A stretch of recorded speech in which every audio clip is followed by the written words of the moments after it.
friends, welcome to Nila's Moral Stories. வாங்க இன்னொரு story பார்க்கலாம். ஒரு ஊரில் ஒரு அரண்மனை இருந்துச்சு. அந்த அரண்மனையில் வந்து அரசர் ஒரு நாள் வந்து கோல்டுலேயே வந்து பெல் செஞ்சு அதை வந்து அவரோட அரண்மனைக்கு முன்னாடி மாட்டிட சொன்னாரா. அதே மாதிரி எல்லாரும் மாட்டினாங்களாம் ஒரு பெரிய பெல்லாக செஞ்சு. அப்புறம் அரசர் சொன்னாரா, உங்களுக்கு வந்து ஊர் மக்களுக்கு வந்து ஏதாவது பிரச்சனைனா இந்த பெல்லை வந்து தட்டலாம், நான் வந்து அதை வந்து தீர்த்து வைப்பேன் அப்படின்னு சொன்னாரா அரசர்.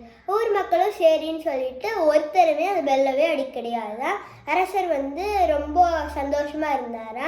யாருமே பெல் அடிக்க கிடையாது, நம்ம ஊர் மக்களுக்குலாம் எந்த பிரச்சனையும் கிடையாது போல அப்படின்னு சொல்லிட்டு அமைச்சர்கள்கிட்ட எல்லாம் பேசிட்டு இருந்தாரா. எல்லாரும் ரவுண்டாக உட்காந்து எல்லாரும் கூட்டமாக உட்காந்து பேசிட்டு இருந்தாங்க அதை பற்றி. அப்போது திடீர்னு அந்த பெல் சவுண்ட் கேட்டுதான். அரசர் வந்து அமைச்சரை டக்குன்னு போய் வெளியே என்னன்னு பார்த்துட்டு வாங்க, யாருன்னு பார்த்துட்டு வாங்க அப்படின்னு சொல்கிறாரா. அப்புறம் அமைச்சரும் உடுக்குடுன்னு வெளியே ஓடி போய் பார்த்துட்டு வந்துட்டு, அரசே அது ஒரு பசு வந்து பெல் அடிக்குது அரசே அப்படின்னு சொல்கிறாரா அமைச்சர். அரசரும் இருந்துட்டு பசு வந்து பெல் அடிக்குதா அப்படின்னு சொல்லிட்டு குடுகுடன் வெளியோடி வர்றாரா. வெளியோடி வந்து அவர் நிஜமாவே ஒரு பசு வந்து வெளியே நின்று அழுதுட்டு இருக்கா. அப்புறம் வந்து அரசர் வந்து காவலாளிகளை வந்து அனுப்பிச்சு விட்டு 2 காவலாளிகளை அனுப்பிச்சு விட்டு என்னன்னு பார்த்துட்டு வாங்க அப்படின்னு சொல்கிறாரா. காவலாளிகளும் அதே மாதிரி பார்த்துட்டு வந்து சொல்கிறாங்களா என்னென்னா, அரசே அவங்க பையன் வந்து தேரில் போயிட்டு இருக்கப்போ தெரியாமல் இந்த பசுவோட கண்ணுக்குட்டி மேலே ஏற்றிட்டாரு, அந்த கண்ணுக்குட்டி வந்து இறந்துருச்சு அப்படின்னு சொல்கிறாங்களா அந்த காவலாளி.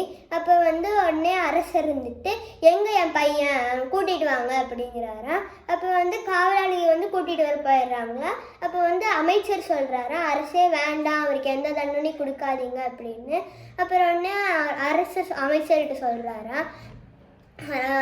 நான் வந்து நியாயமாக தான் நடந்துக்குவேன் எப்போவுமே.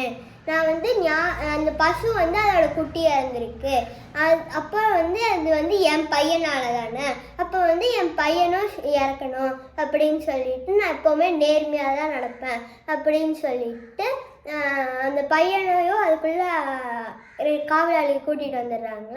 அப்புறம் கூட்டிகிட்டு வந்தோடனே அந்த பையனுக்கு என்ன தண்டனைன்னா, அதே தேர்காலால் என் பையனையும் நான் அந்த தேர்காலாலேயே வந்து என் பையனும் வந்து மேலேறி இறக்கணும் அப்படின்னு சொல்லிடுறாரு.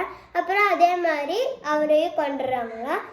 மாரல் ஆஃப் த ஸ்டோரி என்னென்னா, இது யாராக இருந்தாலும் எல்லாத்துக்கும் ஒரே நியாயம்தான். அது மிருகமாக இருந்தாலும் சரி, மனுஷனாக இருந்தாலும் சரி, எல்லாத்துக்குமே வந்து ஒரே நியாயம்தான். தேங்க்யூ.